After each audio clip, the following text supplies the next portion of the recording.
For the North American prayer.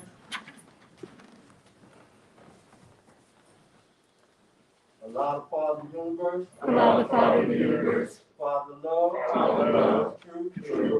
Peace. Freedom. And justice. Allah is my protector. Allah is my protector. My guide. My salvation. My night. And my day. Through his holy prophet. Through our leader. Amen. Please remain standing for the Lord's honor. Those who are able. First, I give praise to Allah. The great God of the universe. I give honor to Prophet Noble Ali. I give honor to all true and divine prophets of Allah. Jesus. Muhammad. Buddha.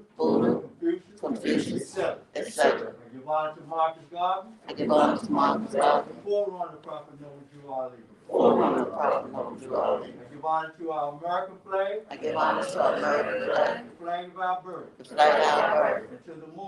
And to the Moorish flag. Our decent flag. The red flag. The 5-pointed green star. In the sun. Representing love, truth, peace, freedom, and justice. I give honor to all past leaders. Of the Moorish Science Temple of America. And secession. Brother C. Kirkland Bay. Brother F. Nelson Bay. And Brother J. Blakely Bay. Past Supreme Grand Advisor and Moderator. Of the Moorish Science Temple of America Incorporated. I give honor to Brother R. Loville. Past Grand Chief. And Moderator. Of the Moorish Science Temple of America. I give honor to Brother R. Jones Bay. Our present Grand Chief. And Moderator. Of the Moorish Science Temple of America Incorporated. I give honor to Brother P. Chase Hill.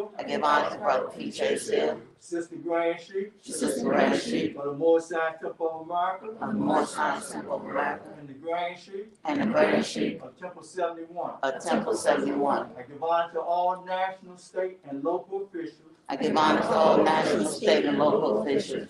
In their offices and stations.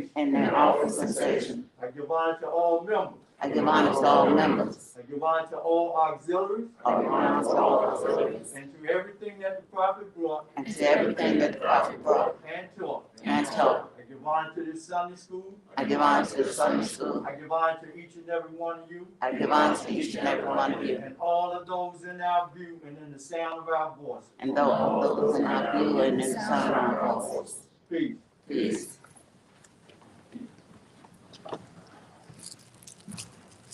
I now read from Salvation, Our God, Unity. The Moorish Science Temple of America, the Divine Constitution and Bylaws. Act 1. The Grand Chief and the Chairman of the Moorish Science Temple of America is empowered to make law and enforce law with the assistance of the Prophet and the Grand Body of the Moorish Science Temple of America. The Assistant Grand Chief is to assist the Grand Chief in all affairs. If he lives according to love, truth, peace, freedom, and justice, and it is known before the members of the Moorish Science Temple of America. Act 2. All meetings are to be open and closed promptly, according to the Circle 7 and love, truth, peace, freedom, and justice. Friday is our holy day of rest, because on a Friday the first man was formed in flesh, and on a Friday the first man departed out of flesh, and ascended unto his Father, God Allah. For that cause, Friday is the holy day for all Muslims all over the world. Act 3. Love, truth, peace, freedom, and justice must be proclaimed and practiced by all members of the Moorish Science Temple of America. No member is to put in danger or accuse falsely his brother or sister on any occasion at all that may harm his brother or sister, because Allah is love. Act 4. All members must preserve these holy and divine laws. And all members must preserve these holy and divine laws, and all members must obey the laws of the government. Because by being a Moorish American, you are a part and parcel of the government and must live the life accordingly. Act 5. This organization of the Moorish Temple of America is not to cause any confusion or to overthrow the laws and constitution of the said government, but to obey hereby. Act 6. With us, all members must proclaim their nationality, and we are teaching our people their nationality and their divine creed, that they may know that they are a part and a parcel of this said government, and know that they are not Negroes, colored folks, black people, or Ethiopians, because these names were given to slaves by slaveholders in 1779 and lasted until 1865 during the time of slavery. But this is a new era of time now, and all men now must proclaim their free national name to be recognized by the government in which they live and the nations of the earth. This is the reason why Allah, the great God of the universe, ordained Noble Jew Ali the prophet to redeem his people from their sinful ways. The Moorish Americans are the descendants of the ancient Moabites, whom inhabited the northwestern and southwestern shores of Africa. Act 7. All members must promptly attend their meetings and become a part and a partial of all uplifting acts of the Moorish Temple of America. Members must pay their dues and keep in line with all necessities of the Moorish Temple of America. Then you are entitled to the name of faith. Husband, you must support your wife and children. Wife, you must obey your husband and take care of your children and look after the duties of your household. Sons and daughters must obey father and mother and be industrious and become a part of the uplifting of all humanity. All Moorish Americans must keep their hearts and minds pure with love and their bodies clean with water. This divine covenant is from your holy prophet Noble Jew Ali through the guidance of his father, God Allah, Noble Jew Ali founder. Moorish American prayer. Allah, the Father of the universe, the Father of love, truth, peace, freedom, and justice. Allah is my protector, my guide, and my salvation, by night and by day, through his holy prophet, Jew Ali. Amen. The Moorish Temple of America, home office, 2905 5th Street, Southeast Washington, D.C., 20032. Thus, we've had a reading from all 7 acts of the Divine Constitution and bylaws. We'll now have a reading from questionnaire and additional laws for the Moorish Americans by the Prophet Noble Jew Ali. Act 1. Grand chiefs and governors and heads of all temples, all business. Each said temple must be approved by the Prophet Noble Jew Ali before acting upon by any members. Let it be finance, property, or any line of life that will cause the members to sacrifice finance, etc., that will cause the support of any group of members. Any former officer that violates these laws is subject to be removed from his office under heavy restriction, etc., by the prophet or the grand chief. Act 2. All members are to attend their added meetings and their public meetings promptly. If a member is found standing around on their meeting period, shall be fined 50 cents on the first case, and on the second he will be fined $1, which will go on your emergency fund. If member is working, his monthly dues must be paid. And if he has money in the bank, he must subscribe for as much as he is able to the Moorish Uplifting Fund, because it takes finance to uplift the nation. Act 3. It is lawful and divine duty of every good member, if he is able in finance, to aid me and save the nation. And if he does not, he is an enemy to the cause of uplifting his own people, and justice must catch him. Let it be he or she according to love, truth, peace, freedom, and justice, as I have the power invested in my hands, and I will have to enforce the law in order to save the nation. Act 4. All members, while making a public speech, must not use any assertion against the American flag or speak radical against the church or any member of any organized group, because we are to teach love, truth, peace, freedom, and justice. Act 5. All members must promptly attend their meetings and send their children to Sunday school. And the teacher must conform himself to the questionnaire and let every member exercise his five senses who is able to do so. Because out from your Sunday school comes the guidance of the nation. Act 6. With us all members must proclaim their nationality. And we are teaching our people their nationality and their divine creed, that they may know that they are a part and parcel of this said government, and know that they are not Negroes, colored folks, black people, or Ethiopians. Because these names were given to slaves by slaveholders in 1779 and lasted until 1865 during the time of slavery. But this is a new era of time now, and all men now must proclaim their free national name to be recognized by the government in which they live and the nations of the earth. This is the reason why Allah, the great God of the universe, ordained Noble Jew Ali the prophet to redeem his people from their sinful ways. The Moorish Americans are the descendants of the ancient Moabites who inhabited the northwestern and southwestern shores of Africa. Act 7. All members must promptly attend their meetings and become a part and a partial of all uplifting acts of the Moorish Science Temple. Members must pay their dues and keep in line with all necessities of the Moorish Science Temple. Then you are entitled to the name of faith. Husband, you must support your wife and children. Wife, you must obey your husband and take care of your children and look after the duties of your household. Sons and daughters must obey father and mother and be industrious and become part of the uplifting of fallen humanity. All Moorish Americans must keep their hearts and minds pure with love and their bodies clean with water. This divine covenant is from your holy prophet, Noble Jew Ali, through the guidance of his father, God Allah. Peace. Thus we had a reading from all 7 acts of the questionnaire and additional laws for the Moorish Americans by the prophet Noble Jew Ali. We'll now have a reading from the Holy Koran and the Moorish Science Temple of America, divinely prepared by the noble prophet Jew Ali, by the guidance of his father, God Allah, the great God of the universe, to redeem man from the simple and fallen stage of humanity back to the highest plane of life with his father, God Allah. We'll have a reading from the divine instructions from the Holy Prophet. This will be on page 53. That's chapter 43. Holy instructions from the prophet, the insufficiency of knowledge.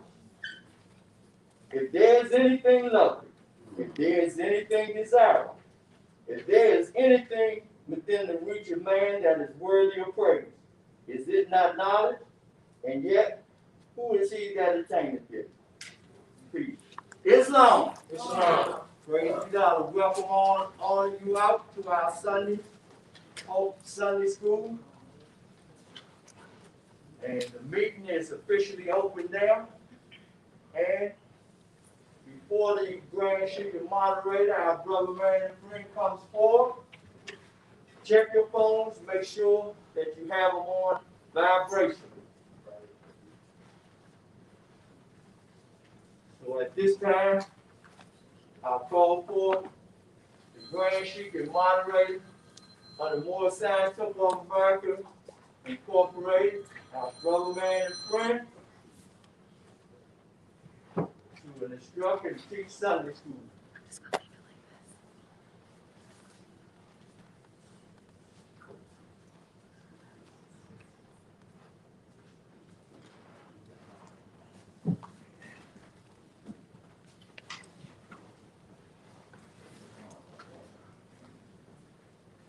Islam. Praise Allah. Praise Allah.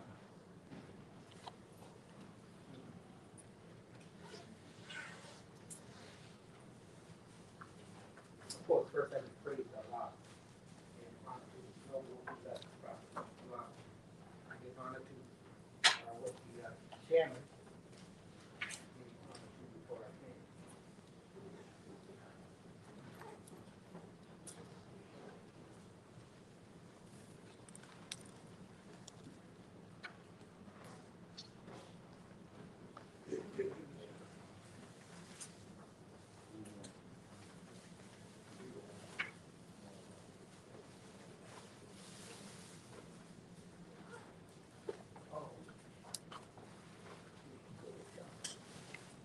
Islam, or when you called on, please speak up.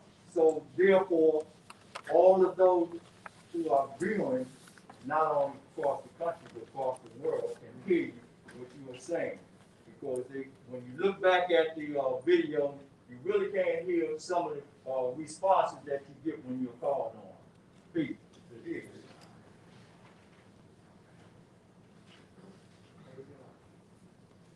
Let's go through the question. Who made you? Who is Allah? The power of the universe. Can we see him? No. Why? Why can't we see him? He's a spirit. Say it. He's a what? Spirit. He's a spirit, and no what can what? No say it. No finite eyes.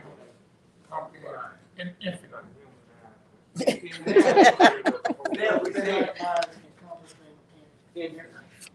okay. No physical eye can what? Can see what? The spirit. Spirit. You cannot perceive spirit with the physical eye. Because the physical eye is what? Limited. And the spirit is what? Infinite. That's right. That's right. Where's the nearest place we can be? In the heart. In the heart. Meaning what? Meeting in the heart means to do what? Be sincere. Yeah, you gotta be sincere. Say it so I can hear. Remember, speak up. Within. Within. Okay, well. In the heart. Real. Pure. It must be purified. But in the heart means what? The spirit You within meet you. him in the heart. The nearest place to meet him is in the heart, and you do it by way of what? Thought. Thought.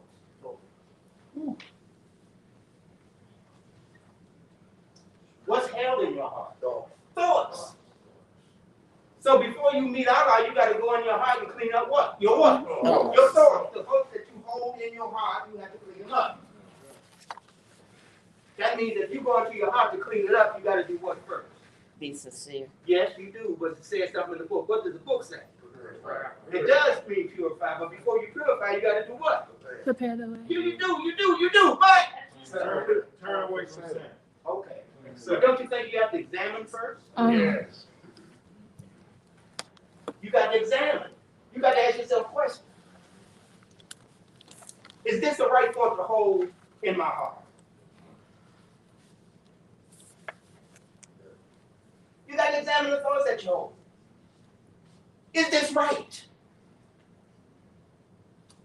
And how do you examine and acknowledge whether or not something is right? Reflection. But how can you tell if it's right or if it's wrong? From the results. From the results. You have to have something that you can identify that will inform you whether or not the thought that I'm holding is a correct thought or an incorrect thought. But of course, that's also based on the teachings that you have accepted. That's right. Because see, if you accepted their teachings say it's right. And remember, we've been practicing their teachings for a long time. It's ingrained in us. It's a part of us. It alters the way we think. Those teachings alter the way you think. And now you're going to challenge those thoughts with a thought that will give you the correct or will give you the insight necessary to make the right choice based on the truth. Because that's what we're using now. We're using the truth to examine our present condition. And that truth will let you know if your condition can what? Be better. So here we are. Again, on another Sunday, 7 days from the last Sunday we were here. It's been 7 days. That means a creation has taken place. You've been involved with different challenges during that 7 day period. And the question now is, how much did you apply from what you have learned? Or have you, or did you apply anything from what you are learning? Or are you still in the stage of accepting their teachings? Is the acceptance of their teachings still the first thing that you do to try to address your issues? Am I trying to address my issues with their teachings? And their teachings is what brings about the issues in the first place. So the question is, of course, have you heard enough truth? And can you use what you're being taught to address those things that can bring about a confused state of mind? Yes, 7 days. What did you learn in 7 days? Just briefly. What did you learn in this 7-day period, or this 7-day cycle, or this 7-day creation? What did you learn pertaining to your salvation? What have you learned about your salvation? Have you reached the point where you even believe that salvation is real? And what are you trying to be saved from? But is the Lord self really such an obstacle to you such an opponent that you accept him as being an opponent? Have you accepted the fight? Because you know you got to fight. So the question is, in 7 days, have you accepted the fact that I got to fight myself? Yes. Come on.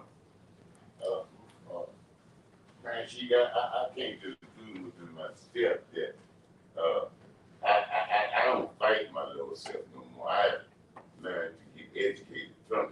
Good. That's good. That's good. And with that education, it really uplifted me.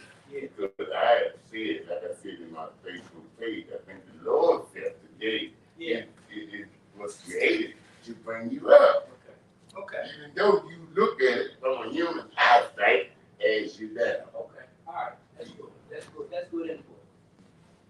But your carnal self became a foe that you what? Must Must fight. fight. You must fight it. That's what the prophet has told us that we have. You can't sleep on your lower self.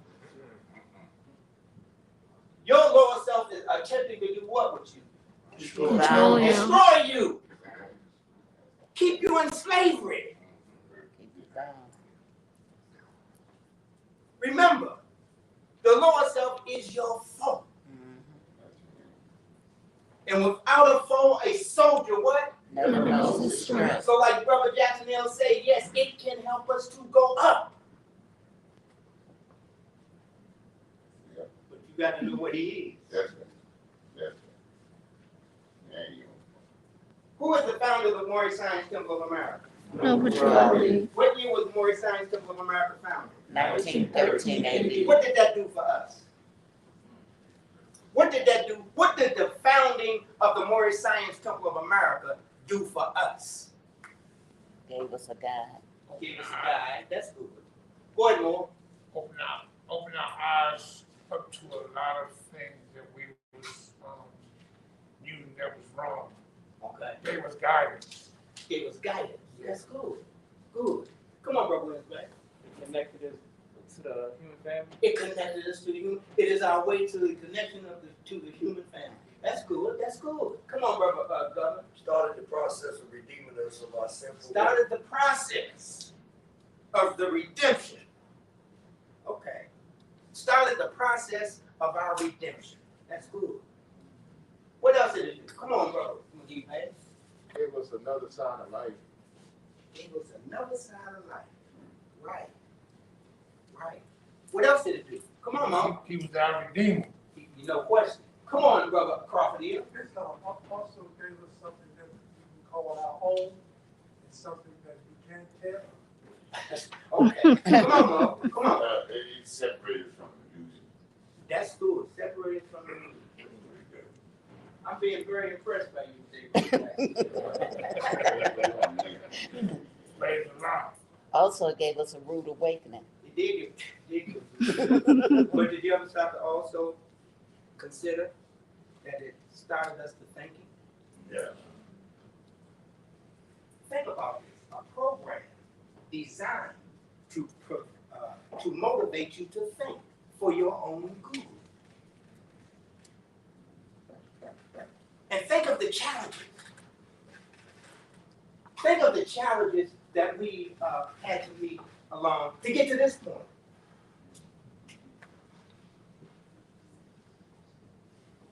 Got us thinking for our own good.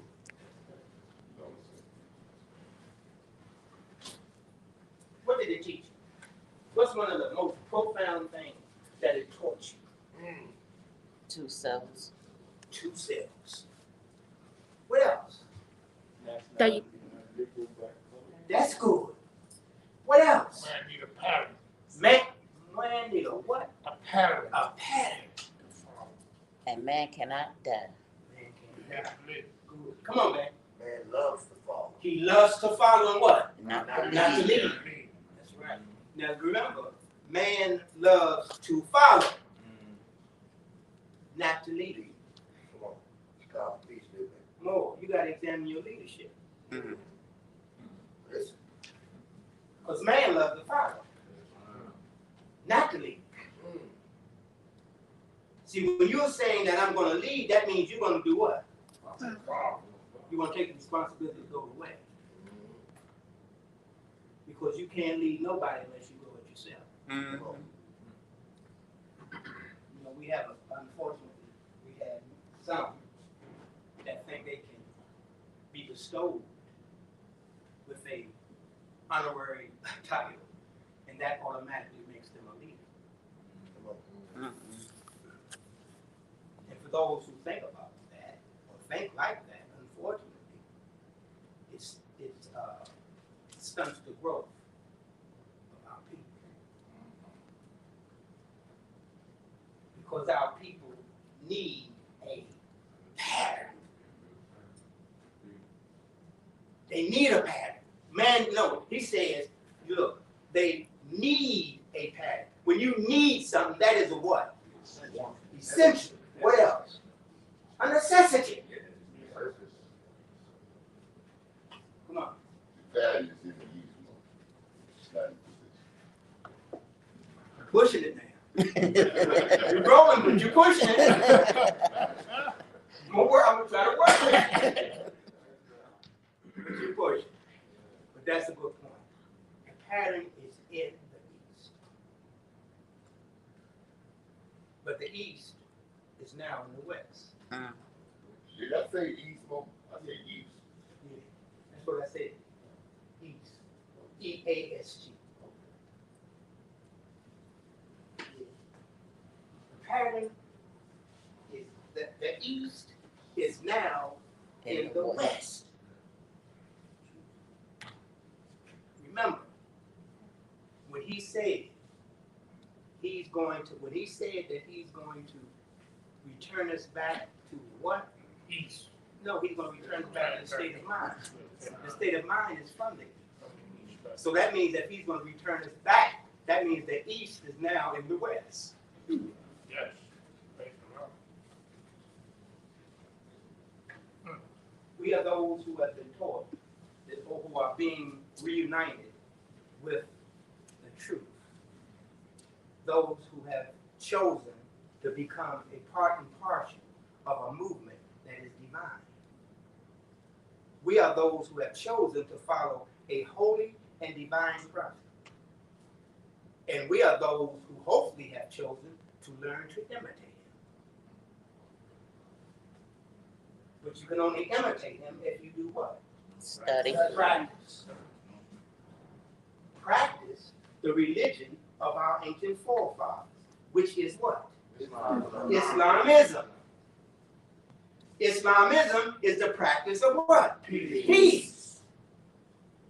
So what are these people that are being reunited with their ancient forefathers attempting to do for the world? Bring peace. Bring back peace. Bring back peace. Because all the nations of the earth in these modern days are seeking what? Peace. But ain't but one way that peace can be obtained. Come on. Well, Now, I'm giving you a little opportunity today. if I come here to. Oh, well, okay, understand. okay, but understand when I do bypass. Oh, I know. Okay, all right, come on. Hey, could you go back to where we was at? Yeah, go back to what part? Where we was at, what you was saying? About peace? Yeah. Yeah. Okay, so, I would say I bad, no, I bad. That was, forget. You're passing? Yes, Okay, all right. I'll give you another shot. Oh, I shouldn't say shot. I'll give you another opportunity. But anyway, listen, the religion that we have chosen to practice is a religion that brings about what? Peace. Peace. If you want peace, you must practice your religion. If you want to experience peace while you're here on earth, you must practice your religion. Your religion enables you, it gives you an opportunity to experience what? Peace. Then you are what you know. You're not what you told. But for you to know, you must what? So you must be peaceful. And how can you be peaceful, full of peace, unless you practice peace? Come on, my dear. And with practicing, you have to practice patience Yes. because we can't look for it overnight. No. So we have to be patient while we're practicing it and Right. let it work Right. and work the way it's supposed to work. Right. Right. Patience enables you to see. See it and understand it. That's, well, understanding now based on, see your understanding. your understanding. Yeah. Because your understanding is going to come from your effort. Exactly. Especially if your effort is sincere. Come on. So, Lord, on the problem, I think more that what make me see peace and practice peace is when I think before I say something or before I do something. Yeah. If I think, Yeah. you know, because you run different situations that, I'm gonna use your word, make you enter or open the door.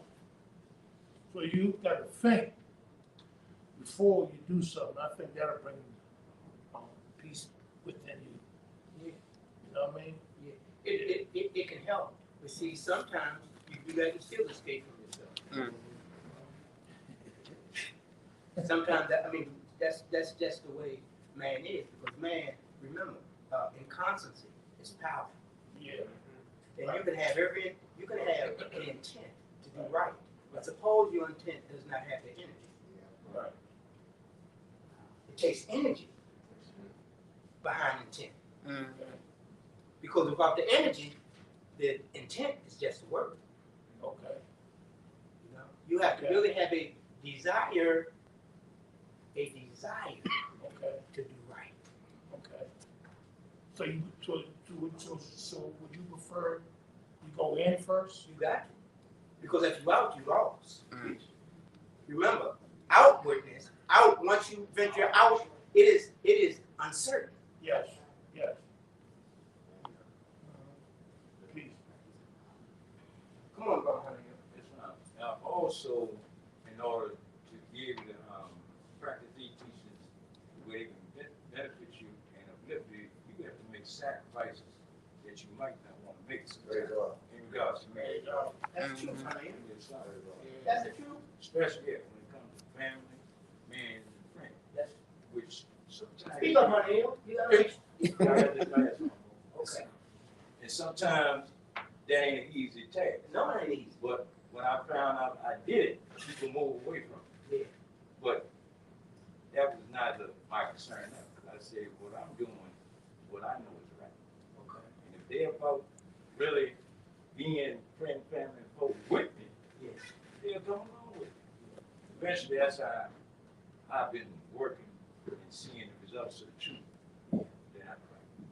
So I sacrifice. See, at least you have a vision. Yes, ma'am. You got a vision. Come on, bro, bunch back.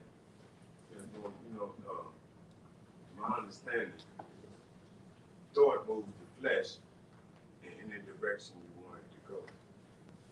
Thought moves the flesh in whatever direction you want it to go. That's a good thought. That's a good thought. That's good. That's good. That's good. That's good. What is his nationality? Moorish American. What is your nationality? Moorish American. Why is that important? Why do you think a program was founded to teach us nationality and divine creed? And all we're talking about at this point is nationality. Why is that important?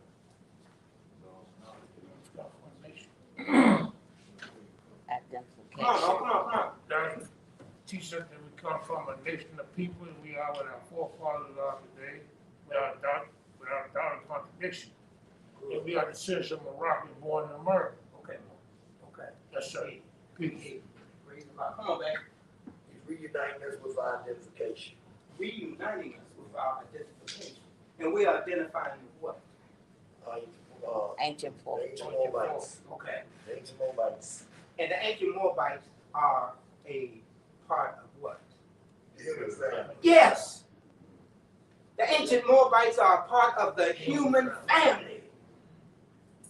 Yes. I thought I was going to get a little run out of that. But I see you grab that real quick. Cut you off. That's good. That's good. But it's a very important piece, man. Yeah. Brother, excuse me, man, I can't call him, man, brother reader. Until the prophet came, Right. we didn't have an identification. Right. And until you claim your nationality, Right. you still don't have an identification. Right. You cling to the names and principles. So you're not a part of the human family. Right. But when the prophet came and gave us our nationality, it put us back in the human family. Yeah. Yeah. And there are principles that come with being who we say we are, who we are. Yeah. Yeah. Hey, you know what though? It reasserted us back into the human family, but not the ones who are still clinging to the names and principles that That's today right. slavery. That's right. That's right. I hear that. See, if there's only a certain segment of the population of the Moorish nation, Right. that's a part of that they recognize. See, remember, recognition. You have to be recognized. Yes, you can proclaim your nationality, but you must be recognized. And recognition comes from your behavior, Exactly. your acceptance of what you say, who you say you are a descendant of. If they don't see that being carried out, they don't care what you say. See, we're talking about recognition. That's what we're trying to get. Yeah. People talk about what the Moors getting. Look, are you recognized? Yeah. And how are you recognized? That's right. And love. You got to be representing what that flag represents. Yeah. All day long. See, they know what a Moorish American is because the prophet showed it. And the prophet is the pattern. They recognize him. But they don't recognize people who say, I'm a Moorish American, but their behavior Say something else. is still deluding to slavery. Teach. See, when that behavior deludes to slavery, you don't get no recognition as no citizen. I don't care who you say you are. Take me to court and change your name. It don't matter because if your actions do not represent your flag, you are just misrepresenting a nation of people who practice love, truth, peace, freedom, and justice. And how can I include you when you're not doing that? Teach. Especially when the prophet said, I got some good Moors and I got some dirty Moors. And it's the good Moors that's going to live. So he's already let you know there is a distinction amongst the Moorish nation. They don't get caught up just because somebody say, I'm a Moorish American. Oh, that's my brother. Oh, is he? The devil can do mighty things, and the devil can make his words in the semblance of truth, and he can say the Moorish American bread just like you. Come on, Brother Chingley. It's not more. Praise God unto the prophet. I was thinking that Yes, You know, we can fool man yes, by saying this and that, yes. but you can't fool Allah. You can't fool Allah. He knows what we know now. Yeah, oh, yes, So that's right. when That's you right. say this and you're not that, That's right. Allah knows. That's right. Hey, Neil, I'm glad you brought that up because you know that we're learning to speak a certain language. You understand that the language in the Holy Quran is a divine language. It is the language of our ancient forefathers. And as you know, as you grow in the Moorish Science Temple of America, you learn how to incorporate in your discussions and in your communication the words of the prophet, and they fit. They fit. It's just like you do something and then it comes out. Just like the prophet said. And you say, yeah, that's what he means. Well, you start to gain mastery over the language. And the language is the language is a part of your action. Yeah. Yeah. Anyway, let's go to the Koran.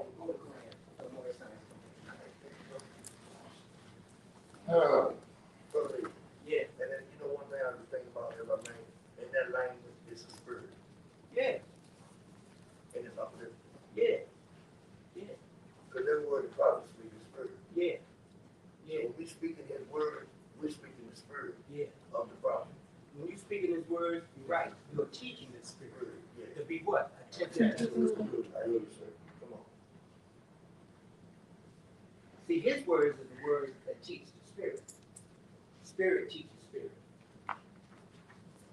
That's why it's important that but your spirit cannot teach if it's not living. See, the word only becomes, you can only interpret the word when you live it. You're going to find it very difficult to understand what the prophet is saying when you don't live it. You sound just like a babbling idiot. Every time you open your mouth, is what the prophet said. But your actions are so in opposition to what the prophet said that you sound like a fool. But then again, for one to understand that, they must be living it themselves. Because if you're not living it yourself, how can you tell someone else you're not living it? You're not here to look at somebody and determine as to whether or not they're living it. Their actions tell you as to whether or not they live it. And their actions come from, and look, and I tell you something else that's an indicator that someone is living. Listen to how they talk. Listen to the words they use. Why do you think the prophet emphasized use no profane language? Yeah. Why do you think he pulls that to your attention? Because that's an indication of your ignorance. See, he gives you little indicators throughout all the literature that he brings. Sometimes we have a tendency, sometimes we can discuss it. But all the time, much of the time, it doesn't come up until certain points, until you're trying to make a certain point. That's why you got to watch what you say out your mouth. Because every word that comes out your mouth has a potential to create a condition. And in that condition, you must have experiences. You walk around here cussing all the time. Do you understand what you're doing to yourself? You're cursing yourself. You got to watch what you say, especially when you come under this banner. You're not the same. Once you proclaim your nationality in sincerity, oh, I tell you what, once you proclaim your nationality, you are not the same. Because you know something now that you did not, you made aware of something that you weren't made aware of before.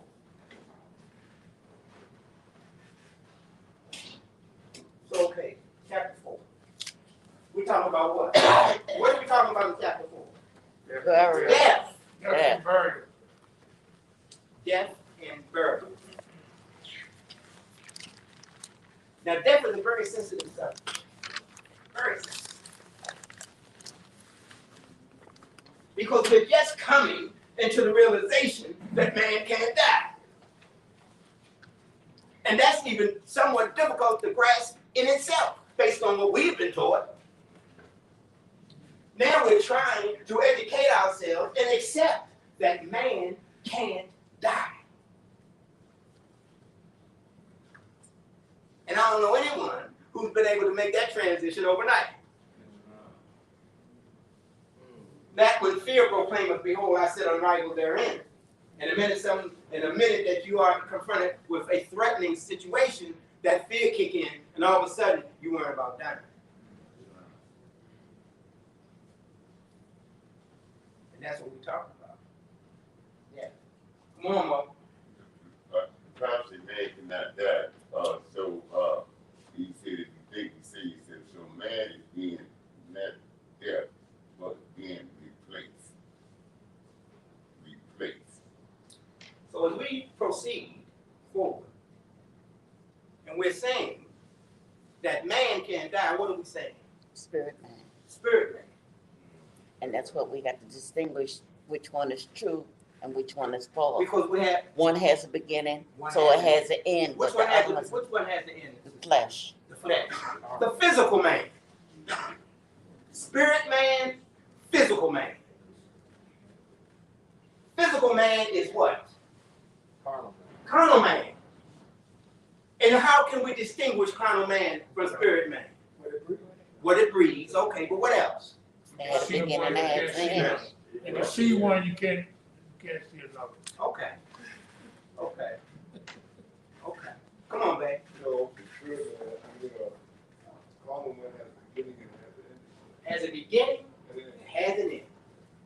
And we can associate that with the body. Because the body has a what? Beginning And an it end. has an end. Physical. And it changes. It does. That's right, it changes. Because we know spirit man does not Not what? change. It can't change. Can't Because change. it's what? It's true. true. And a part of our life. And a part of a life. That's right. Okay. So we're talking about death and burial of Elizabeth, Matheno's lessons, the ministry of death. We're talking about Matheno's lessons. Who was Matheno? Oh, that's a good master. And he was given the responsibility to do what? Teach. To teach who? John. To teach John. And who was John? John was the forerunner of who? Jesus. Of Jesus. Okay. And what was John? Purification. Thank Stir the people. you. What was John's responsibility at his time on earth during that period of his Stir the existence? people up. Stir the people up to let them know that the prophet was coming with. Okay, prepared person. Okay, all right. But to also Teach them how to purify their teach hearts. them how to what? Purify their themselves. hearts. He was to teach the symbolic rite of purification. So that we could do what? Prepare ourselves to meet who? Jesus. The King. King being who? Love. And love being what? The only Savior of the world. That's right. Love being the only Savior of the world. So for you to meet love, that means you know what you have to do. You got to do what? You got to clean up. You got to. Because you can't accept the truth. How can, look, you can't even recognize love until you, me, anyone here must clean up. And you got to clean up your what? Thoughts. You got to clean up your thoughts. You cannot allow yourself to continue to be entertained by devilish thinking. You can't entertain yourself like that no more. Because all that does is keep you what? Earthbound. So anytime you find yourself anytime you are exposed to yourself, and there is a entertaining factor concerning a certain thought that you continue to hold, then you need to do something about that. Because it ain't all right. See, you no longer have the excuse of saying, I've always did this. this is how I've always been. You have that is no longer an excuse. That is a choice that you're making, conscious, to be a certain way. And once you make that conscious choice, can you and what you said, you're more American. Now, you're going to be used as an instrument by your lower self to cast a misunderstanding to what the movement is dedicated to. Because you have accepted. See, once you accept being a certain way, you are now saying, this is what I choose to be. And sometimes it's the ones who have the loudest mouth that do the things that's so outward that it makes people don't quite understand. Wait a minute. It just ain't, something ain't, it's confusing.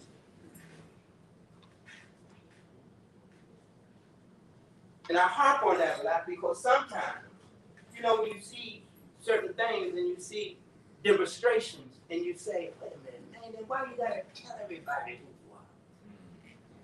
Because your mouth is look, is affecting a lot of people. And some of the people that is affecting, they're in the movement just like you. But they're trying. But the people see you. They hear you. And they judge us by you. That's not right. That's not fair. You're trying to live a certain way of life, and here comes someone that's not, but they are part of the organization that you're in, and they have chosen to go in a different direction, and then make it known that they're in the same organization that you're in. Now, where's the fairness in that? We understand. Everyone is working out their life songs. That's right. But you don't have to be ostentatious. You don't have to be on the show. Because he who is on show lose sight of what? Reality. Stop showboating. Keep quiet. Work out your life songs in secret. Just keep your mouth shut. He escapeth from himself and perceiveth not how. You're right. Come on, brother. Come on, Thomas. I think it's safe to say, stop being somebody that should not. That's good. But is that not getting to a point in your life where you have to make a choice about this? Yes. Yes. At some point, you got to make a choice about this. Yes. Either you are or you're not. That's fair. Either you are or you're not. That's the conflict. You can't make this with that. No, it can't. There's no mixing this with that. Because with this, there is no that. If you choose this, that no longer exists. Come on. Isn't that bringing about confusion, and then you're doing a harm to yourself as well as others? Yeah. It's bringing about not only it's bringing about a type of confusion that we have yet to be able to discuss. Exactly. Because it's that confusion. See, confusion has different levels, different stages. We only see it from the surface point of view, the confusion that it starts. But it starts so much more confusion that's not seen. And just because you don't see it don't mean it's not there. Right. Come on, brother. So fortunately, I get from John taught Yes. to be, Yes. period. Yes. And for me, it's the prophet is teaching us to be love, truth, peace, freedom, and justice. Yes. So it's the thoughts that we develop and manifest them on a daily basis that gives other men a path. Yes. If they can see the love, truth, peace, freedom, and justice as we leave it behind us, as we walk. So I see John trail of purity, Yeah, so that love can come in. yeah, The prophet gave us love, truth, peace, freedom, and justice, yeah, so that we can uplift fallen humanity. yeah, yeah, yeah. But to follow in the footsteps of John, continuing the purification process. See, the process of purifying, it doesn't stop. See, because purification or purifying or purification is it's not limited. It's unlimited. You know, think about what John had to do. He had to get people. I mean, can you imagine what it must be like trying to convince somebody that you really need to clean up from stuff that you used to doing? Yeah, That you haven't seen nothing wrong with, baby. yeah. You ain't seen nothing wrong with it. But now here he comes and he's telling you got to clean up. That's a mighty work for the friendship. Yeah, think about it. You gotta keep the boundaries prepared to complete that. And then they had thoughts about the person that's bringing this message. Lord. And then the tongue and heart be at variance. That's, yeah, no question. Come on, brother, baby. You know, I've heard many times, you know, I know you have where someone will say, well, I'm working on my life, so Yeah, they say, well, I have no, so, you know, that's no excuse. right. I mean, the problem is taking away us. We don't have it. No, But I've heard some say that, you know, like that was irrational, they know they're doing something wrong, but they're gonna try to rationalize it by saying, well, I'm working on my life, so. yeah. And man is so involved in straight in it. Yeah, you know. Yeah. That's no excuse. Yeah. Hey, babe, you know, but you know, if you notice, because I've seen some of the same ones that you've seen that have said that, but they are just trying to justify doing what they have chosen to do. They have chosen to continue in that way. Yeah, that's right. And they'll easily say, man is not perfect. Well, we already know that. Yeah, that's right. We already know man is not perfect. Mhm. But man is, in fact, striving for it. That's right. That's right. So certain behavior patterns is not acceptable. Come on, babe. You know, one thing when you ask that question about being able to convince, or not convince, but being able to show someone that there's something that they need to do, Yeah. to get themselves better. Well, sometimes, what I'm learning, all we have to do is look at ourselves. Yeah. You ain't gotta go far. Yeah. I mean, I don't. Yeah. Because the one thing I think about is that no matter what they say, they gotta be willing Yeah. to wanna do Yeah. it. And it's just like when us here, myself, I gotta be willing. Yeah. You can give me all the instruction you want, Yeah. but if I don't put forth an effort, because the will of man is made possible the action of the That's Holy right. Spirit, if I don't put forth an effort to be willing to do this, I'm just a person that was introduced to something, but I wasn't willing to take it to the next level. Right. So when you said that, I mean, and that's something I think about because this is about willing to do this, Yeah. be a part of this, Yeah. and strive to live this accordingly. Yeah. Yeah. You know, You said something that's important in this regard. You said about taking a look at ourselves. Now, how many of us have really done that? All right, that's no question. Because I mean, think about it. Have you really taken a look at yourself? A sincere look. A sincere look, and one that you really want to be honest with yourself. Am I really going to be honest? I'm going to go here today. I'm going to go here this evening. I'm going to go in my room. I'm going to sit down. I'm going to take a serious look at myself. Then what you're going to do when the appearances start taking place? You start to appear to be something in your mind that you're not. Where does that appearance come from? Your carnal self is going to fight you for trying to find out the truth about you. And are you going to accept what the Lord self says? You know ain't nothing really wrong with you. That's right. You really ain't got no problem.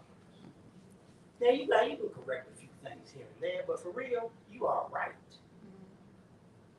And then really, you know, and suppose we're a little lazy. And we don't want to really exercise a lot of this mental effort that it's going to take for me to unravel me. I just don't feel like looking at me in that regard. I'll deal with that tomorrow. who's to say tomorrow will even exist for you on this planet? Look what you're saying. I'm going to wait until tomorrow. You are giving yourself an extension. You are giving yourself an extension. Come on. Because tomorrow is not in your hands. This one of the, and you know what, Brother Lee, and one of the things I think I've seen me trick myself with is, I made it this far like this. Yeah. That's dangerous. That's really dangerous. I made it this far like this. Yeah. But this is a part of what you just said. This is a part of this looking at yourself. Yes. And that's what we really, all of us have to do. I look at myself and I say, oh man, did I do that again? Yes. That's why you need to look at yourself. You examine your heart. You call remembrance to your aid. You determine if there's something that I could have done that is much more constructive than what I did. And why was that not constructive? Why did I choose to do that instead of this? What part of me still yearns for me to do stuff like that? Why is that so appealing to me? Why do I like that so much? You're talking about looking at yourself. Then you got to be honest. Come on. Yeah, it's on. It's on, Gracie.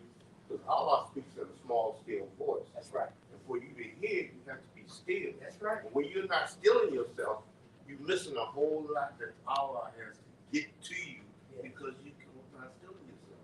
You always want to raise your hand and do other stuff. Yeah. And you should still yourself. See what Allah trying to get you to understand. Yeah. Peace. Yeah. And you know what, babe? And it's learning how to stay still. See, you know, it's one thing, I get still for a minute, but now I gotta learn how to stay still. Because see, even in stillness, you become impatient. Because see, he may not talk to you right away. Or he may not reveal himself to you right away. It may be a test that you are imposing on yourself to help develop patience. But you're absolutely correct when you talk about that stillness. And all we're talking about now is self. I'm just simply bringing to your attention that based on my findings, based on what I am learning about this process, this I'm learning that you got to look at yourself. And you got to identify things about you that you may not like about yourself.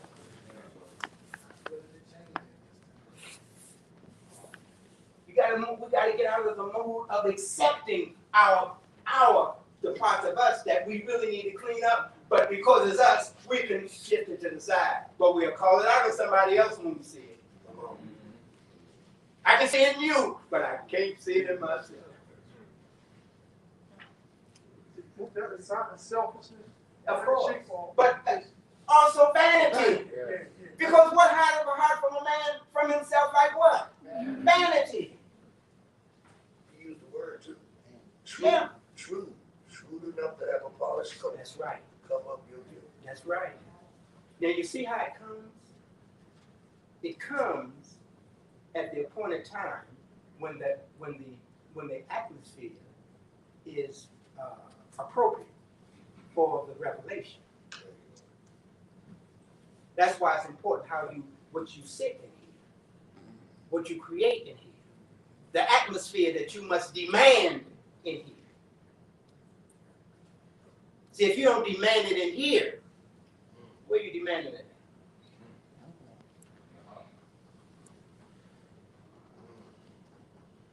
See, when you come in here, you create the atmosphere that's appropriate for your spiritual growth and development. You don't wait till you get here to try to do that. That's why I often try to employ practice. So when you come here, you've already put certain things in motion. And it teaches you how to carry it with you.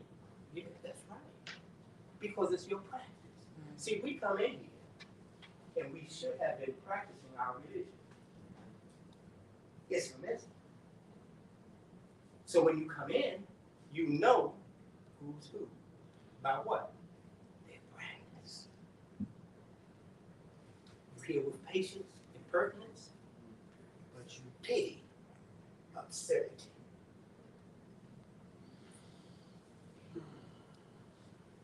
Ain't that in the book? All right, so you hear what I'm saying. And those who know why I'm saying. Surety. Pity is true. Absurdity. Absurd. Come on.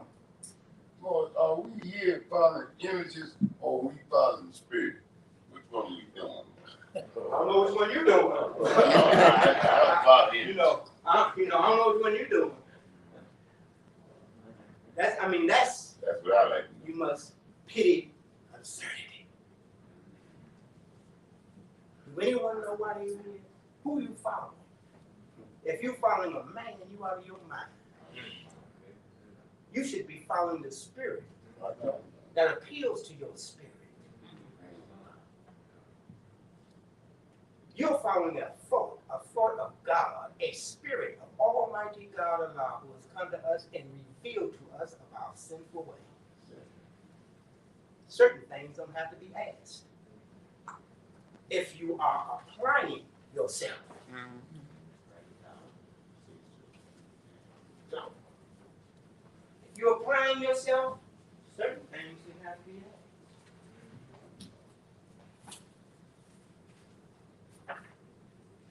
You understand what I'm saying? Yes. I mean, come on, man. Y'all got to. That's why I say pity. That's right. That's right. That's right. But they're lost souls, and we must learn to be tolerant. But you can't allow a take. You cannot allow a takeover. Tolerate their impertinence. You pity their absurdity. That's right. That's right.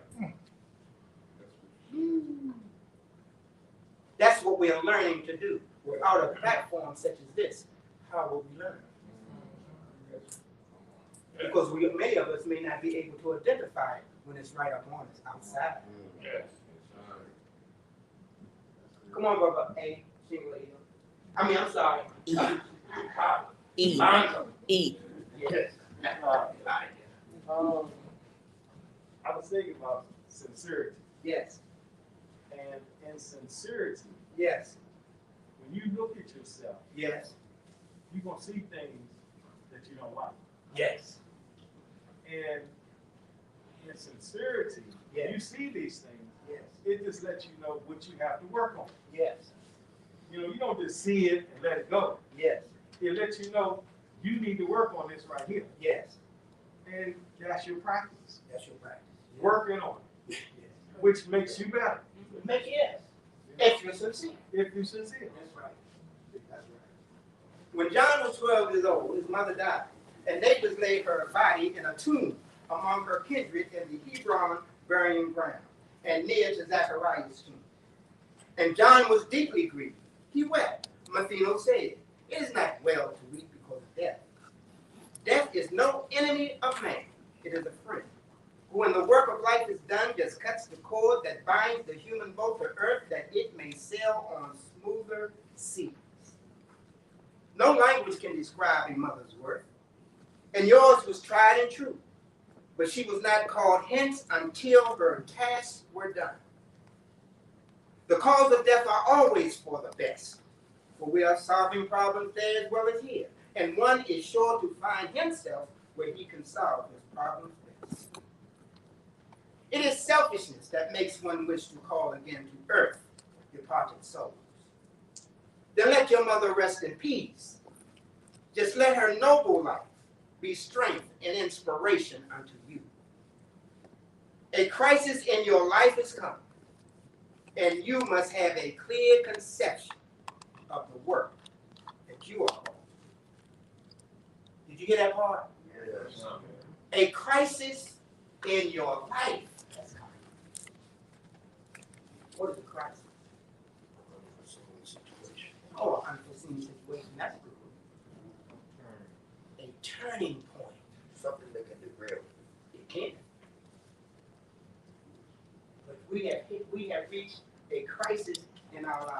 And in that crisis, we must do what? Think our way out of it? Never clear himself. Make a choice. We have reached a point in our development as human beings on earth where we must make a choice. It's hit. It's hit. It has hit. Now we must make a choice. A crisis in your life has come. And you must have a clear conception. Right. Yeah, man. Yeah, man. Come on, brother. Crawford. It's, definition for crisis, Yes. that's suitable for what we talk about, Yes. is a turning, is a turning point for better or worse, That's right. or a decisive or critical moment. And more. Should you stand up and read it a little louder? No, we take care of it.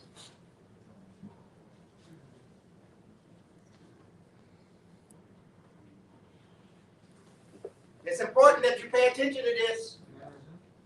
It's a turning point for better or worse, or a decisive or critical moment. Yes.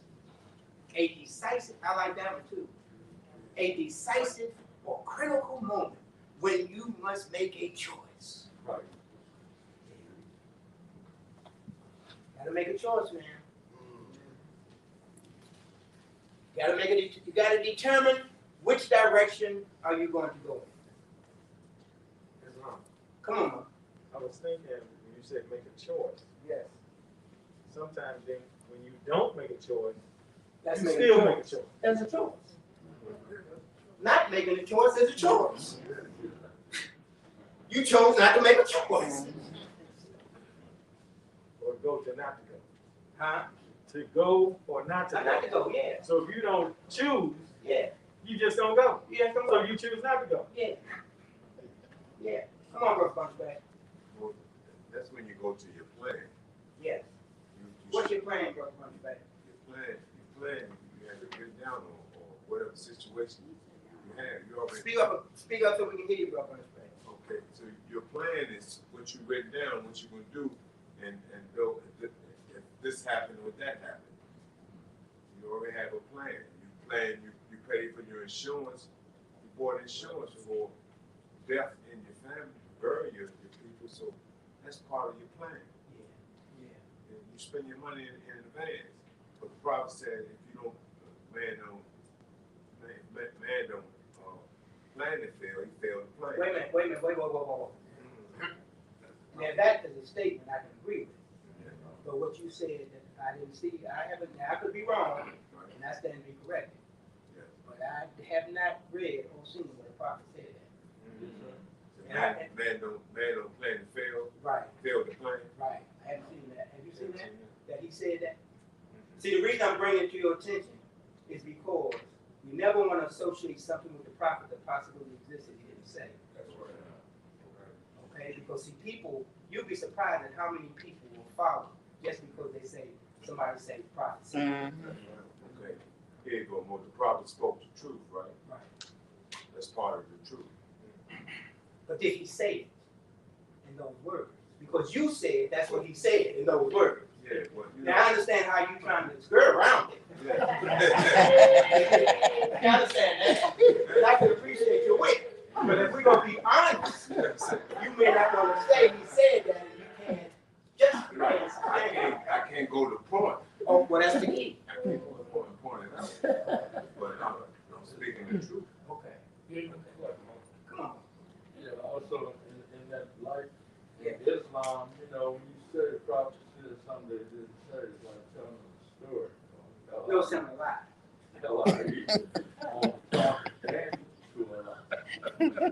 And he who Straight up. tells the lie on Allah of the prophet creates a terrible doom. So that's why I'm trying to tell you, that's why I'm suggesting to you that I'd be very reluctant to say what the prophet said if I can't actually justify that he said that. Come on. Yes, sir. I used to go over this lesson because I lost some loved ones during the pandemic. Sure. And it let, by referring to this lesson, and like you said, just repeating it, Yes. but not having it internalized, Yes. because you do feel something. You know it Yes. off the top. Yeah. But if you're experiencing it, you're going to feel something. Yeah. Okay?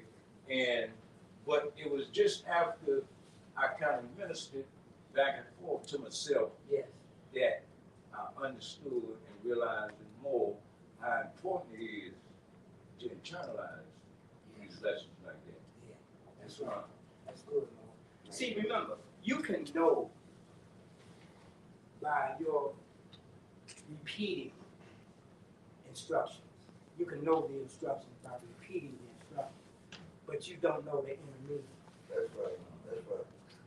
See there, remember, it's easy to say, time never was when man was not.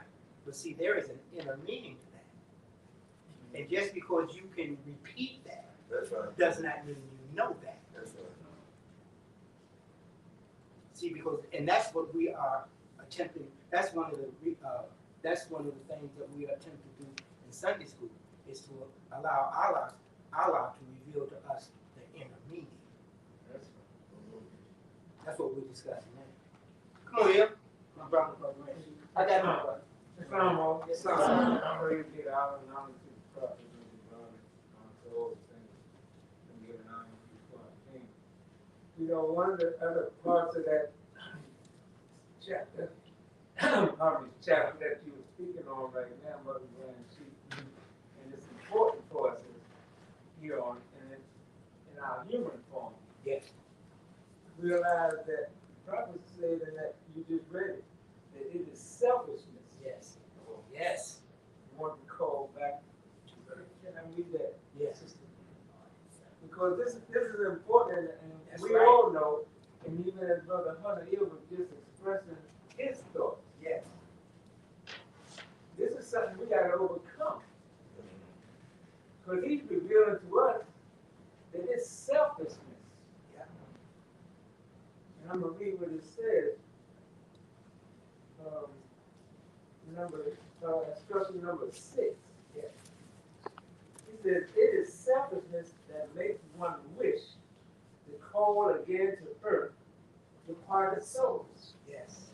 And this is another part of this thought that you got to realize is important that goes with this, because, and we spoke about it last week, we hinder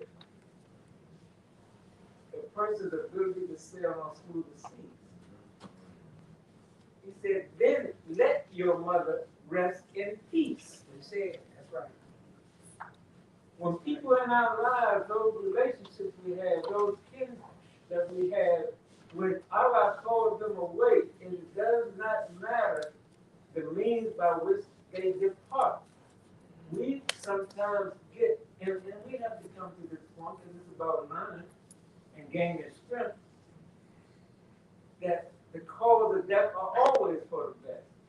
The means by which a person departs, I know we feel is a calamity or a tragedy in our lives, and it is a crisis, but he's trying to reveal to us the truth of the matter, that is always for the best. And then when he said, let your mother rest in peace, Yes. then that's part of not only letting them go, but we got to come to the realization of our relief. Because oftentimes we grieve in a certain way. Yes. And we hold ourselves and that soul almost like holding them captive. Yeah. We got to let it go and know that they're in the better place, know that Allah knows what we know not. And if he says for the best, then it's for the best. Yes.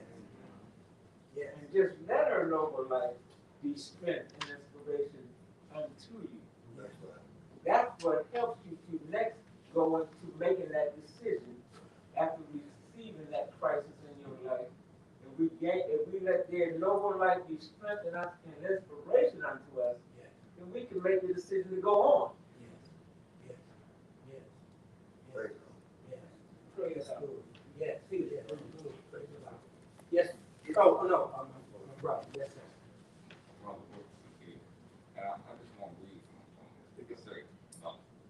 They say a crisis in your life has come, Yes, and you must have a clear conception of the work that you are called to do. yes, And they're speaking about death. yes. And I'm just speaking from my grandson.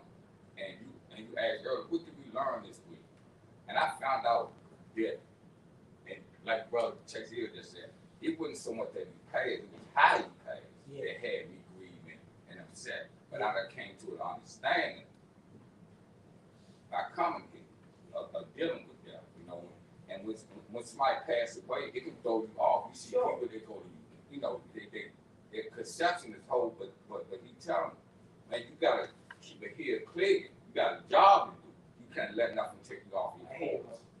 And that's, you know, and that's how death can take you off your course of life. You can make, you know, so you said earlier about making a choice. You have to make a choice. And which direction you gonna go in, man? Yeah. God, so what you gonna choose to do?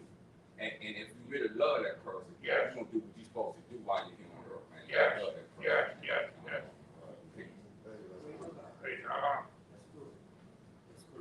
Okay. Yeah, you know, one of the thoughts came to me is that cord.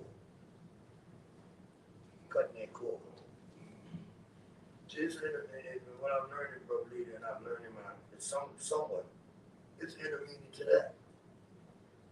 See, I asked myself, what is this cord we talking about? See, I know it's a connection, but what's in that connection? The emotional aspects of the individual that you share with this individual here on this plane. That's right. Yeah. See, so you have to work through releasing that cord. You know, but you got to work through it so that you can allow yourself to go into the next phase of this process. Sometimes we hold on to that cord. Yeah. Like it was to say, we hold on to that cord because these emotional ties that we have with the individual. Yeah. And we hold on to the cord to a point where it affects us more than the soul that has moved on. Yeah. Because that human connection. Yeah.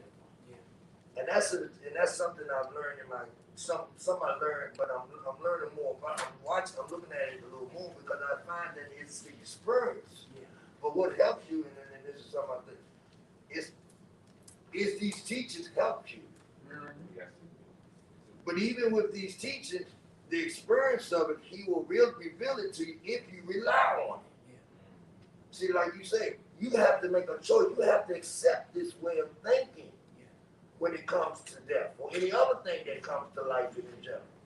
Because if not, you'll easily go back to the behavior that we have already practiced, that's been embedded in us. And it's something I often tell people when they have, you know, it's something I share with myself, but I share with people when I found they have death in their family, is to let their noble life, let the good that they did, what the good that you learned from them, be strength and inspiration unto you. You know, and if you take something from someone that has done something good on this plane, if you really think of it, and I thought about this, you are still keeping them alive because they're living through you now. By the way you, I mean, if you heard it, you got somebody say, well, you know, brother so-and-so always say kind words. And you remember that. And you say that, okay, I'm gonna take that from him and I'm gonna use kind words more. But I thought it's still living. So it's a science and all, but that cord is a powerful piece, man. Yeah. And we can't take for granted that just because somebody back, we cut it because it's inside that cord. That's the connection. You know, I got your final page. You know, one thing too. You know what we're doing? Do you know what we're doing? We are unlearning the teachings that gave us another perception or perspective on death. We're unlearning it. Yes, sir. And we have accepted it. And it's going to be painful, man. Because we accepted the teachings pertaining to death. Yeah. So we're gonna feel something. But it's a blessing that we had something to balance it. And as we grow, our acceptance in what the prophet is teaching us will grow. And we'll see that we will return to the state of mind where our forefathers never looked at death as being an enemy. They knew it was a friend. That's why they welcomed it when it came. Because they understood the significance of what death allowed them to do. It cuts a cord that binds you. It allows you to move the sail on smoother seas. It is always for the best. That's what we're trying to reacquaint ourselves with. I got Potter Bay and then. You know, but Mother, I actually experienced something in my family when my sister passed. Yes. With those in my family who didn't want to let go. Yes. And because they didn't want to let go, what they did was they caused more stress on the family. Yeah. Because they didn't want to let go. You know, and they caused more stress on themselves. So when you brought that up, that's what I thought about. But they didn't want to let go. As a result, it caused more stress on the family because they didn't want to let go. Thompson, Throw it again. I'm not always stealing something. You tell me. Look, it was good, what Herschel Bay said, right? Because, you know, like you say, you always look at something like that as being bad, but that is something that we're teaching will let you know that when he said, because I got a call out today from my friend who passed, and just by him saying what he said, it helped me to think. If anybody asks me, you know, about this and that, you know, because they always look for the worst or the bad part of death, or how he died. Like Hercules said, remember the things he did good, and, you know, teach that and talk about that. And that should be within you. The good they done. You know, he's the guy that take people to eat all the time. So you remember that? I remember that. Yeah. And for the record, Harris Bay. Harris Bay. Come on, brother. Islam, I want to read a couple of verses out of chapter 17. It says, there's a holy ministry in death. In flesh of man, there's an essence of the resurrection of the dead. This essence, quickened by the holy breath, will raise the substance of the body to high tone and make it like the substance of the body of the plane above, with human eyes cannot behold. And then I'm going down where it says, yeah, there's a holy ministry in death. The essence of the body cannot be quickened by the holy breath until the fix is solved. The body must disintegrate, and this is death. And then upon these plantar substances Allah breathed, just as he breathed upon the chariots of the deep when the worlds were formed. And life sprang forth from death. The carnal form is changed to form divine. Chaos of Chaos. and pliant substance. Okay. Where it says pliant, yeah. But anyway, that's good, Noah. That's good. You know what? I look at it like this too. We are being raised from a dead state of mind to a living state of mind. You know, from a carnal state. You know, we're being raised up from a paradigmatic level up to an upright level. You know. Okay. Bubba, Chase here. Yes, sir. I'm gonna give you the last word here. All right. But come on, Coffee. The book says somewhere way, man, make people do, thousands may be destroyed. Yeah, that's what the book says. You know, and then too, boy, we gonna have some peaceful departure, and we gonna have some hideous departure. Right, Allah knows best, and nothing just proceeds from without reason. that's right. A lot of times we created that death Yes, and the way yes, that it was brought upon us. See, that's right, praise the Lord. Much faith, Yes, then I sir. gotta get your grand sheet, come on. You know, Mo, when you saying about preparation, Yes, will, our people don't leave a will, don't do a will, and don't will to the next generation. right, And this all goes back to the government. The government get the property, the okay, access, okay, and that hurts our growth of our people. okay, all right. Come on, brother grand sheet. This almost, praise God. This is the brief and long lines of the thoughts that we're speaking on in this chapter. It's a blessing for us to learn these lessons, especially in chapter 4, that there is no enemy of man. Let's remember what Jesus did. Jesus came to show the possibilities of man. He came to show that man cannot die. He was the first of all the race. And look what he said, man. Maybe in the chapter that Brother Calvin May just read. But he said, I stamped on that. I conquered it. And I rose. And I might not be saying it in succession as you mentioned. But he stamped on it. You know, before Jesus did conquer death and show the possibilities of man, we were captured with it. That was the enemy. Death was the enemy of man, because man thought that that was the end. And we were held in that captive state, and even our soul. Because remember, he had to go and free the captive soul. But the point is that Jesus came, and then he said he conquered death. He stamped on it and he arose. And that was his mission in this great human drama for the sons of men. So we have to realize what he did for us and what is being revealed to us, that man cannot die. And that the thoughts that we should be developing. And we got to go through it. Because he said a soldier never knows his freedom until he meets the foe.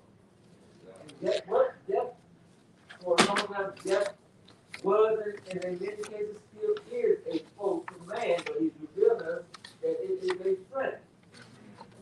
So we have to come into the realization that it is. That's good. And that takes time and practice. And that's why these lessons are so important for us. But equally important is when we come in here, sometimes you got to get to a point that you just need to be still. It's not always your time to even ask a question. If you listen long enough, it's going to be revealed to you. And that's as the students of prophet go through our life. We got to learn how to be humble. So that we don't have to be the one that say it. Then I'll use who you want to use. They'll say it. All we got to do is be still. And we'll hear it. That's the blessing that you really want to do. And I hear the prophet when he speaks. And that's what we're listening for, the sound. That's right. So praise be to Allah. Thank you for the grand sheep. And I'm going to emphasize once again, let the instructor instruct his people. Well, I think that's where we'll stop. That's where we'll stop.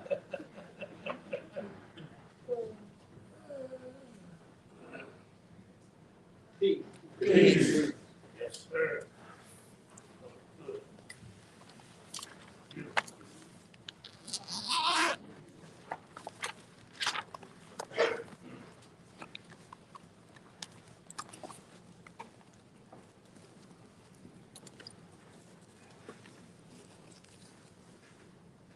Islam, Lord. I'd like to thank our grand chief and moderators, Brother Man and Friend, Brother R. Jones Bay, Grand Chief of the North Saxon for American Corporation, and also you, for a very uplifting, thought-provoking Sunday school meeting.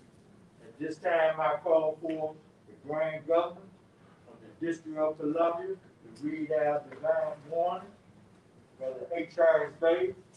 And while the warning is being read, please give it the reading your undivided attention and cease all movement.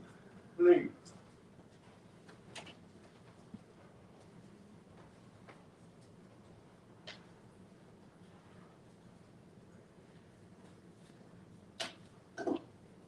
Islam always.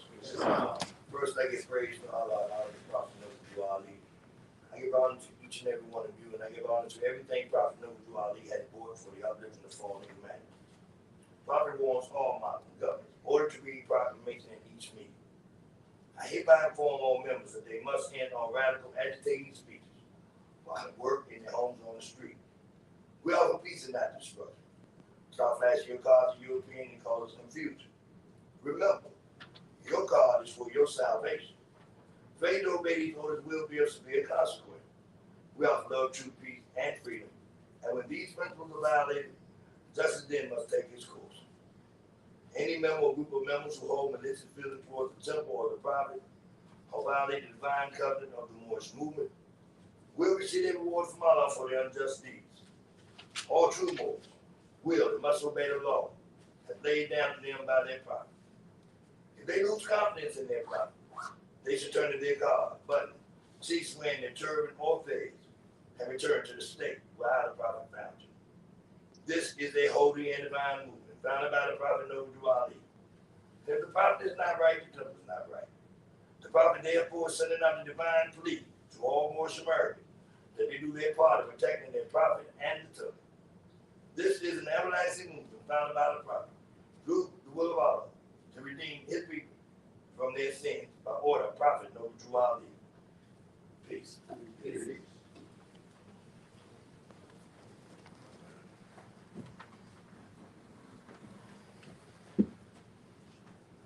Islam, or I'd like to thank our brother for H. Harris Bay Grand Governor of the District of Columbia for reading our divine warning.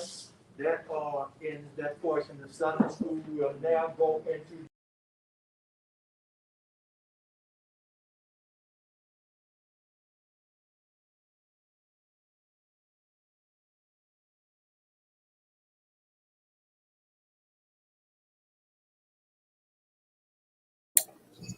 Allah, the Father of the universe, the Father of love, truth, peace, freedom, and justice.